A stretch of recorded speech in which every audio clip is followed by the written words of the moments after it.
বিচারকরা যেখানে এ রাজ্যে সুরক্ষিত নন, সেখানে সাধারণ মানুষ সরকারের কাছ থেকে কি নিরাপত্তা আশা করবে, এই প্রশ্ন গতকাল তিনি তুলে দিয়েছেন। এ রাজ্যের আইন শৃঙ্খলা পরিস্থিতি নিয়ে ফের একবার সরব হয়েছেন প্রধানমন্ত্রী, যার পাল্টা উত্তর দিয়েছে তৃণমূল।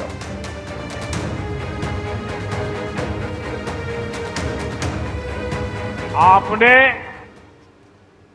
2-3 दिन पहले ही देखा है, पूरे देश ने देखा है, देश के न्यायप्रिय नागरिक चौंक गए। कैसे मालदा में न्यायिक अधिकारियों को बंधक बनाकर रखा गया। सोचिए, ये कैसी सरकार है, ये कैसी व्यवस्था है जहां जज और संविधान की प्रक्रिया भी सुरक्षित नहीं है, तो बंगाल की आम जनता की सुरक्षा की उम्मीद इन लोगों से कैसे की जाए।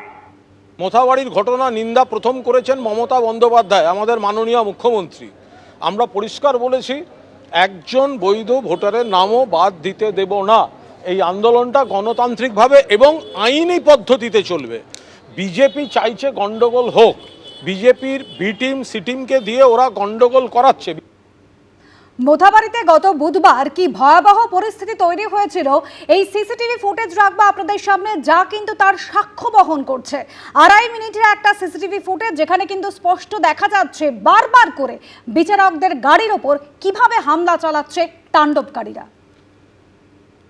এ হলো বুধবার মালদার মোথাবাড়ির দৃশ্য, যখন কালিয়াচক 2-এর বিডিও অফিসে ঘন্টার পর ঘন্টা আটকে থাকার পর রাস্তাতেও হামলার মুখে পড়েছিলেন জুডিশিয়াল অফিসাররা। দাঁড়িয়ে যদি যাই তাহলে আমরা সবাই মরে যাই। যেখানে বোম মেরেছিল high court take care of my children if something happens to me.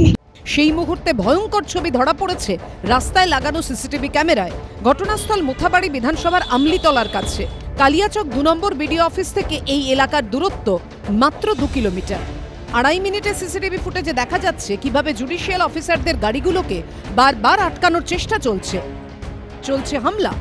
এই যে রাস্তা রয়েছে, যেখান থেকে আমি দাঁড়িয়ে রয়েছি, এখান থেকে 2 কিলোমিটার দূরত্ব হচ্ছে কালিয়াচক 2 নম্বর বিডিও অফিস। সেখান থেকে যখন জুডিশিয়াল অফিসারদের উদ্ধার করে কনভয় আসছিল, দেখতে পাওয়া যায় যে 4-4টি গাড়ি, সেই গাড়ি যখন এখানে এসে পৌঁছায়, সেই গাড়ি একবার ব্লক করে দেওয়া হয় এই রাস্তায়। পার্থপ্রতিম ঘোষ, ময়ূর ঠাকুর চক্রবর্তী ও হিন্দলদের রিপোর্ট, এবিপি আনন্দ।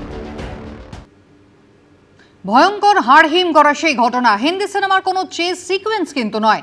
রাস্তায় কিভাবে বিচারকদের গাড়িকে সেদিন তাড়া করা হয়েছিল তার ফুটেজও কিন্তু এবার সামনে এলো। বুধবার রাত 11:48 বিডিও অফিস থেকে বের হয় বিচারকদের কনভয়। রাত 12টা নাগাদ সেই কনভয় পৌঁছয় কিলোমিটার 2-1 দূরে আমলিতলার কাছে। সেই সময়ের ভয়ঙ্কর ছবি উঠে এসেছে সিসিটিভি ফুটেজে। তাতে দেখা যাচ্ছে প্রথমে কনভয়ের 4টি গাড়ি দ্রুত গতিতে বেরিয়ে গেল, আর ছায়ার মতো তাদের ধাওয়া করছে একের পর এক মোটর বাইক। কিন্তু সামনে রাস্তা আটকানোয় বিচারকদের গাড়ির কনভয়ের গতি কমে যায়, আর পিছু ধাওয়া করা বাইকগুলোর গতিবেগ এতটাই বেশি যে টাল সামলাতে না পেরে বিচারকদের কনভয়ের গাড়িতে ধাক্কা মারে একটি মোটর বাইক। রাস্তার পাশে ছিটকে পড়েন চালক। একটি গাড়ির গতি এতটাই বেশি ছিল, এক জুডিশিয়াল অফিসারের গাড়ির পেছনে গিয়ে ধাক্কা মারে এবং ধাক্কা মেরে মোটর বাইক থেকে ছিটকে ওই ব্যক্তি মাটিতে পড়ে যাচ্ছে। দীর্ঘক্ষণ রাস্তাতেই পড়ে থাকতে দেখা যায় ওই বাইক আরোহীকে। ততক্ষণে পড়ে থাকা সেই বাইককে পাশ কাটিয়ে বেরিয়ে যায় বিচারকদের কনভয়ের আরো 5টি গাড়ি, সঙ্গে ধাওয়া করা অজস্র মোটর বাইক। সেই গাড়িগুলো সামনের দিকে এগিয়ে যেতেই পড়ে যাওয়া মোটর বাইক ঘিরে বিক্ষোভকারীদের জটলা তৈরি হয়ে যায়। আর ঠিক তখনই তার সামনে এসে পড়ে পাইলট কারবিহীন বিচারকের আরও একটি গাড়ি। সিসিটিভি ফুটেজে স্পষ্ট দাঁড়িয়ে পড়া বিচারকের গাড়ির সামনে আক্রমণাত্মক ভঙ্গিতে এগিয়ে আসছে উন্মত্ত বিক্ষোভকারীরা। ছোড়া হয় ঢিল পাথর।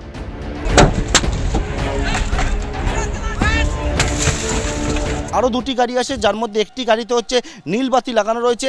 সেই গাড়ি সামনের যে পরিস্থিতি, ভয়ঙ্কর পরিস্থিতি, সেটা দেখে কোনো রকমে সেই গাড়ি ঘুরিয়ে নেয় এবং ঘুরিয়ে যখন নেওয়ার চেষ্টা করে, সেই গাড়ির পেছনে কিন্তু ধাওয়া করা হয়। দেখতে পাওয়া যাচ্ছে উন্মুক্ত জনতা যা তাণ্ডব করছিল, তাদের কারোর হাতে লাঠি রয়েছে, বাঁশ রয়েছে, হাতে ইট রয়েছে, সেটা নিয়ে ওই গাড়িতে হামলা করতে থাকে। ততক্ষণে বিচারকের গাড়ির ওপরও ঢিল পাথর ছোড়া শুরু হয়ে গেছে।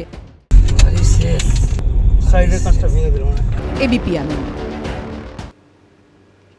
সেই ঘটনার পর বেশ কয়েকটা দিন কেটে গিয়েছে, এখনো রাস্তার ধারে পড়ে রয়েছে পাথর, বাঁশ, কাঠের গুঁড়ি, যা মনে করে দিচ্ছে সেদিনের সেই বিভীষিকাময় পরিস্থিতি। বুধবার সেখানে যে কি ভয়ঙ্কর পরিস্থিতি হয়েছিল তাই রাস্তা দেখলেই পরিষ্কার হয়ে যাবে। স্থানীয় সূত্রে জানা যাচ্ছে যে যখন রাস্তা ব্লক করা হয় তখন কিন্তু এই যে বড় বড় গাছের ডাল এখানে রয়েছে, এই গাছের গুঁড়ি এগুলোকে একেবারে রাস্তার মধ্যে ফেলা হয়। এই যে পাথরগুলো রাখা রয়েছে আমলিতলাতে, এবং এই পাথরগুলোকে নিয়ে এসে একেবারে রাস্তার মধ্যে নিয়ে আসা হয়। এরা ভারত রাষ্ট্রের মধ্যে খানিকটা অংশ নিয়ে Islamic Republic of West Bangladesh বানাতে চায়। রাজনৈতিক দল বিজেপি ছাড়া এই ঘটনার নিন্দা করলো বা কোনো রকম অন্য কথা বললো। আসলে রসুনের সমস্ত কোয়ারি গোড়া এক জায়গায়, শেকড় এক জায়গাতেই।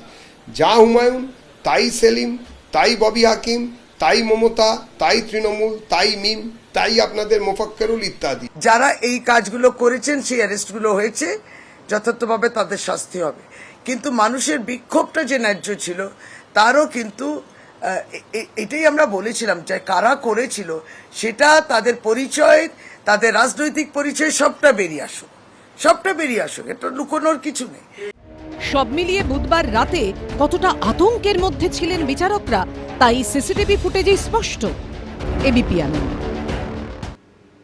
মোথাবাড়ি প্রসঙ্গে গতকাল রাজ্যে এসে সরব হয়েছেন প্রধানমন্ত্রী। পশ্চিমবঙ্গে তৃণমূল সরকারের পৃষ্ঠপোষকতায় মহাজঙ্গল রাজ চলছে। গতকাল কোচবিহারের জনসভা থেকে এই হুঙ্কার দিয়েছেন নরেন্দ্র মোদী, যার পাল্টা উত্তর দিয়েছে তৃণমূলও।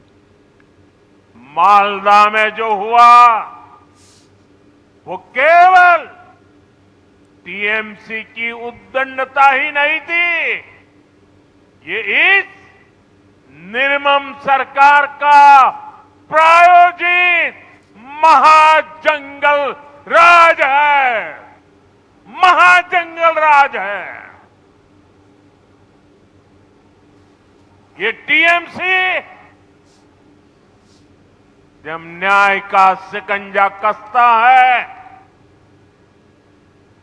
तो संवैधानिक संस्थाओं का गला घोंटने का काम करती है।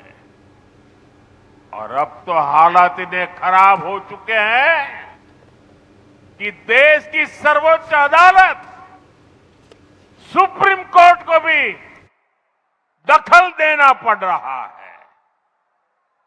हर कोई देख रहा है कि टीएमसी बंगाल में कानून व्यवस्था का जनाजा निकालने पर तुली है। প্রধানমন্ত্রী মোথাবাড়ির নিন্দা করছেন, প্রধানমন্ত্রীর মুখে শোভা পায় না। প্রধানমন্ত্রীর উচিত বৈধ ভোটারদের নাম কেন বাদ যাচ্ছে বাংলার মানুষের কাছে তার কৈফিয়ত দেয়া। কালিয়াচক 2 নম্বর বিডিও অফিসে ভিড় কিন্তু শুরু হয়েছিল একেবারে বুধবার সকাল থেকে, আর বেলা যত গড়াতে থাকে জমায়েত কিন্তু ধীরে ধীরে বাড়তে থাকে। ধীরে ধীরে পরিস্থিতি হাতের বাইরে চলে যায়। বিডিও অফিসের ভিতর থেকে তোলা ফুটেজে ধরা পড়েছে সেই সময়ের ছবি। শুধু রাস্তাতেই নয়, বুধবার সকাল থেকেই বিক্ষোভকারীরা জড়ো হতে শুরু করেছিল কালিয়াচক 2 নম্বর বিডিও অফিসে। বুধবার দিন হয়েছিল, রাস্তা ঘেরা হয়েছিল, এসছিলাম চলে গেছে বাড়ি, একটা ঢোকা যায়নি। কেন ছিল, ভিড়টি ছিল, মানে ঘেরা হয়েছিল, ব্লক, সিচুয়েশন একটু সেন্সিটিভ ছিল। কিরকম ছিল বুধবার সকালে কালিয়াচক 2 এর বিডিও অফিস চত্বরের পরিস্থিতি? ইতিমধ্যে সামনে এসেছে সেই ছবি। সাইড থেকেও ঢোকার চেষ্টা করছে, গেটটা না থাকলে সবটা ঢুকে যেত। প্রত্যক্ষদর্শীদের দাবি, ভোটার তালিকা থেকে নাম বাদ যাওয়ার প্রতিবাদে বুধবার সকালে এসে প্রথমে বিডিও অফিসের গেটে জড়ো হয় মহিলারা, পরে আসেন পুরুষরা। হাতে জাতীয় পতাকা নিয়ে শুরু হয় বিক্ষোভ। কিছুক্ষণের মধ্যে সামনের গেটে জড়ো হয়ে থাকা মহিলারা ঢুকে পড়েন বিডিও অফিসের ভিতরে। মহিলাগুলো এখনো ভেতরে, ওরা তো ভেতরে এসে তখন ঢুকেছে ম্যাডাম, তারপর আর বেরাবে কি করে? গেট তো খুলতে পারেনি, গেট খুললে তো মুশকিল আছে। এই যে এবার গেট খুলে বার করে দিল, ওই তো খুলছে, লাঠি চার্জ করেছে, তারপর হ্যাঁ লাঠি চার্জ করলো না, বের করছে। আরে পরিস্থিতি কন্ট্রোলের বাইরে চলে গেছিল। এরপর সময় যত এগোতে থাকে তত ভিড় বাড়ে বিডিও অফিস চত্বরে, অথচ পুলিশের পাশাপাশি সেখানে মোতায়েন ছিল কেন্দ্রীয় বাহিনীও। এখানেই প্রশ্ন, বিক্ষোভকারীদের সংখ্যা যে বাড়ছিল তা দেখে পরিস্থিতি কোন দিকে যেতে পারে তা কেন আঁচ করতে পারলেন না প্রশাসনের কর্তারা?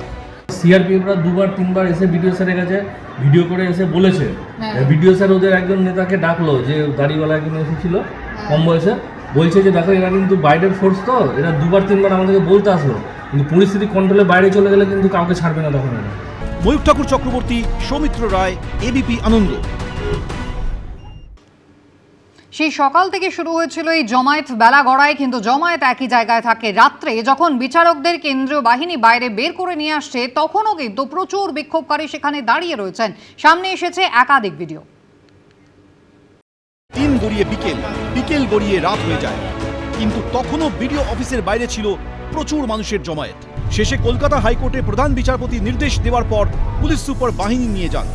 এরপর মালদার পুলিশ সুপারের নেতৃত্বে ঘটনাস্থলে পৌঁছয় আরও কেন্দ্রীয় বাহিনী ও পুলিশ, কিন্তু তখনও গেটের বাইরে অসংখ্য বিক্ষোভকারী বিক্ষোভ দেখাচ্ছেন। ফলে অভিযোগ, গাড়িতে উঠেও দীর্ঘক্ষণ বসে থাকতে হয় বিচারকদের। ওই তো এসপি এসছে, এটা পাইলট, এটা এসকর্ট মনে হচ্ছে, দুদিকে লাইন করে।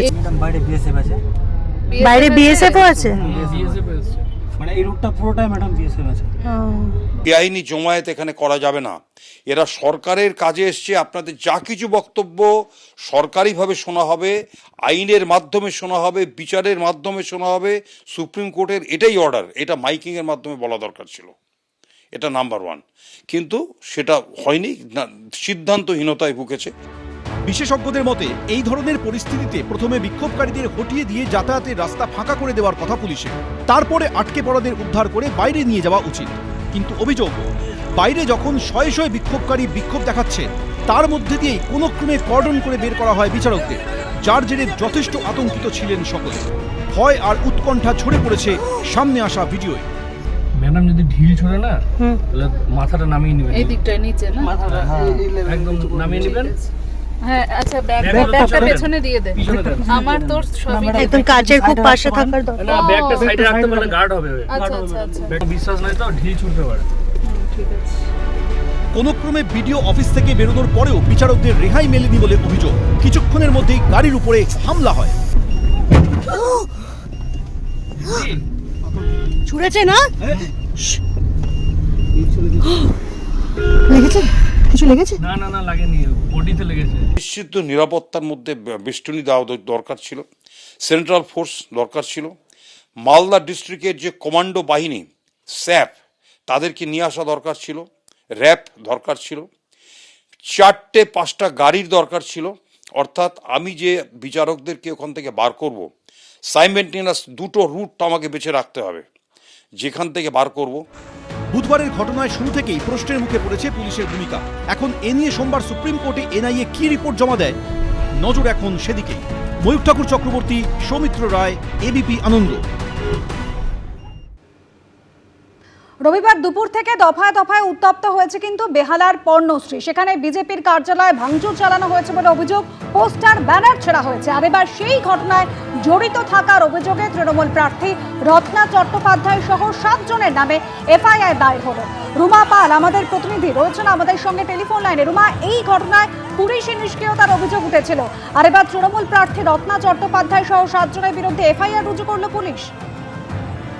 দেখুন, এমনটাই কমিশন সূত্রে খবর, এই 7 জনের বিরুদ্ধে, রত্না চট্টোপাধ্যায় সহ 7 জনের বিরুদ্ধে কিন্তু এফআইআর রুজু করা হয়েছে। বেশ কিছু ধারায় এফআইআর রুজু করা হয়েছে এবং সেক্ষেত্রে কিছু বেলেবেল আছে, কিছু নন বেলেবেল রয়েছে। অন্যদিকে জানিয়ে রাখি যে অভিযোগ করা হয়েছে যে উপেন ব্যানার্জি রোডে যেটা ইলেকশন অফিস রয়েছে বিজেপি, সেখানে কিন্তু ভ্যান্ডালিজম, রীতিমতো ভাঙচুরের ঘটনা ঘটায়। সেখানকার যারা ছিল কর্মীরা, তাদেরকে অ্যাসল্ট করা হয়। এবং তার সঙ্গে সঙ্গে এটাও ঠিক যে যেভাবে সিসিটিভি ফুটেজ তারা প্রকাশ্যে এনেছে এবং সিসিটিভি ফুটেজে দেখা যায় যে রত্না চট্টোপাধ্যায় সহ যারা 7 জন রয়েছেন তারা জড়িত রয়েছেন এবং অস্ত্র দিয়ে আঘাত করছেন। একাধিক মামলায় কিন্তু এই এফআইআর করা হয়েছে। এবং সেক্ষেত্রে জানিয়ে রাখি, যেহেতু এই পুরো বিষয়টাই কিন্তু ইলেকশন কমিশনের নজরে এসেছে। অন্যদিকে জানিয়ে রাখি যে অভিযোগ করা হয়েছে যে পুলিশের সামনে এই ঘটনা ঘটেছে, পুলিশ কোনো ব্যবস্থা নেয়নি। অন্যদিকে সেন্ট্রাল ফোর্সের কোনো দেখা পাওয়া যায়নি এবং এই ধরনের ঘটনা যখন ঘটছিল তখন কিন্তু কোনো ব্যবস্থা নেওয়া হয়নি, এমনটাই কিন্তু অভিযোগ করা হয়েছে অভিযোগকারীর তরফ থেকে। এবং অবশ্যই তাদের যারা বিজেপির যারা কর্মী রয়েছেন তাদের তরফ থেকেই অভিযোগ করা হয়েছে। এবং সেক্ষেত্রে এফআইআর করা হয়েছে, কালকে এফআইআর হয়েছে এবং রত্না চট্টোপাধ্যায় সহ 7 জনের বিরুদ্ধে এই এফআইআর করা হয়েছে। এবং যেমন পথ অবরোধ, মারধর থেকে শুরু করে অস্ত্র দিয়ে আঘাত এবং গুরুতর অপরাধের মতো অভিযোগ উঠেছে অভিযুক্তদের বিরুদ্ধে।